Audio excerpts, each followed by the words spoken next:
You may know perfectly well that you are completely broke, yet still feel utterly unwilling to go to work. You have no desire to earn money and spend every day lying around and letting things slide.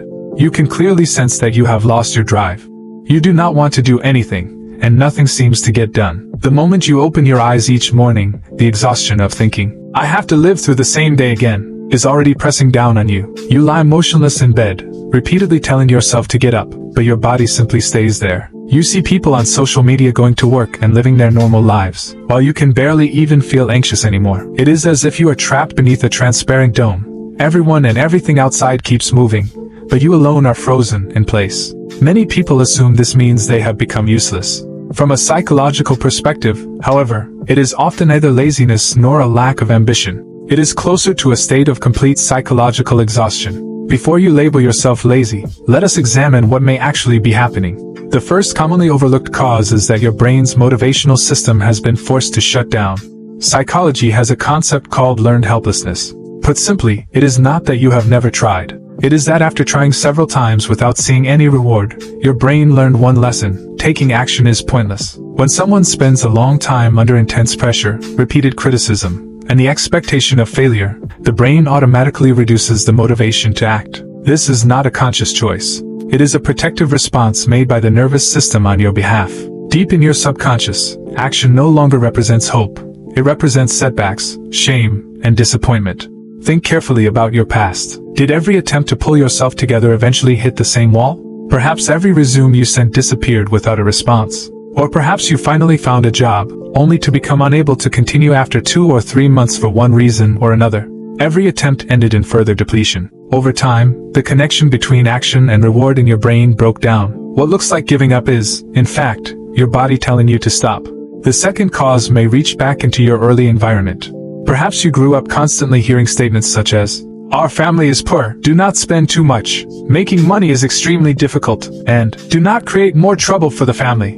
If the adults around you also responded by putting you down or dismissing you, while rarely acknowledging your feelings, the part of you that wanted to move forward may have been worn away from a very young age. Without realizing it, you may have developed a deeply rooted belief: the world is too difficult, I have no confidence, and my efforts may not make any difference. This belief is rarely spoken aloud. Instead, it appears in every subtle reaction of your body. When you see a work task that is even slightly challenging, your first thought is not, "I would like to try, but I am definitely going to fail." You habitually magnify the difficulty and minimize your own abilities. By adulthood, other people may see someone who refuses to move, while what you experience is a body without energy and a mind that cannot take an interest in anything. You may even grow tired of scrolling on your phone and still have no idea what to do. If this state continues, the most insidious harm is not the lack of money. It is the gradual collapse of your self-image. "I do not want to do this right now," slowly turns into, "I am a useless person." This inner self-rejection grows like a snowball. You become increasingly afraid to look at plans for the future because each glance triggers more anxiety.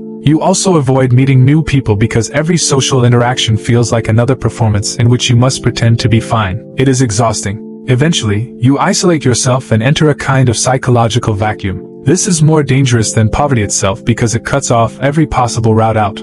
You stop believing that you can change anything, and you no longer even want to consider change. That is why some people have already hit rock bottom but still have no energy to rebound. Once their inner drive has scattered, rebuilding it requires tremendous support. So how can you climb out of this pit one step at a time? Here are 2 methods. The first is the 5-minute window method. Its logic is simple. If your brain has developed intense resistance to action, do not fight that resistance. Work around it instead. You do not need to tell yourself, "I am going to work hard today," or "I must start looking for a job." Those goals are so large and vague that your brain wants to shut down as soon as it hears them.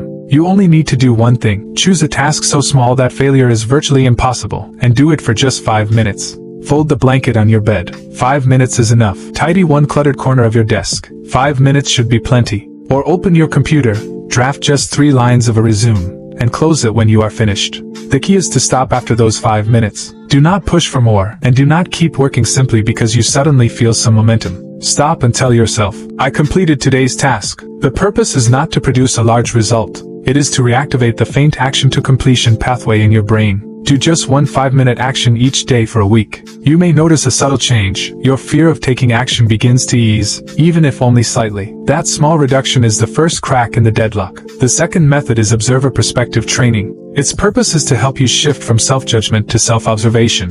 Often, you do not want to move because a harsh inner judge keeps saying, "How can you be so useless? Everyone else is better than you," or "You are wasting your life." These voices make every task psychologically draining. Deliberately treat the judge's voice as background noise. The next time the thought, "I am useless," appears, do not argue with it, and do not accept it as true. Simply notice, "I am criticizing myself again." Then watch the thought pass like a cloud. Do not cling to it, and do not magnify it. Next, bring your attention back to the smallest thing you can control in the present moment. Notice whether the cup in your hand feels warm or cool. Listen to the sound of traffic outside your window. This exercise may seem abstract, but it helps interrupt the chain from a triggering thought to an emotional spiral to complete helplessness. Practice consistently. It can gradually loosen the core belief that you are incapable. At the very least, that belief will no longer trap you as tightly as it once did. Ultimately, you are not in this state because you are useless. You are simply exhausted.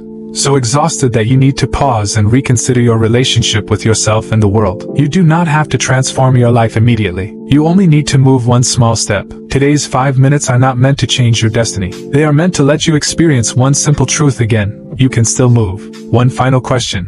If you were to spend just 5 minutes on one small task tomorrow, what would you choose? Share it in the comments so we can inspire one another.